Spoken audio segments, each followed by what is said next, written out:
तुम्हाला एक सांगू का मी? पहिलं चुलीवरच्या स्वयंपाकाला लोक नावं ठेवायचे.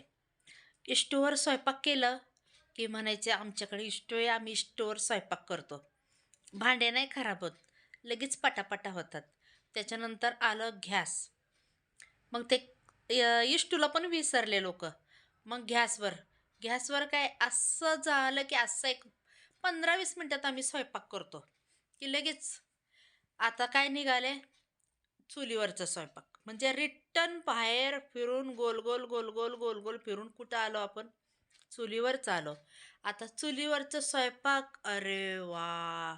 चुलीवरचा स्वयंपाक म्हणजे एक नंबर टेस्टी भाजी होती असं म्हणतात. म्हणजे कसं आहे माहिती आहे का? युटर्न घेतात लगेच. आता चुलीवरची भाजी, चुलीवरची भाकर, चुलीवरची चपाती म्हणजे टेस्टी टेस्टी म्हणतात. आणि गॅसवरच्या भाजीला काय आहे? चवच नाही. आणि पहिला अगोदर बापरे! आमच्याकडं गॅस आहे. शेगडीवर आम्ही स्वयंपाक करतो.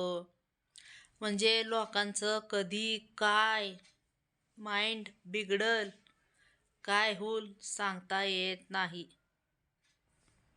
जमान गा ते म्हणतात ना, जमाना बदल गया है. चला तर.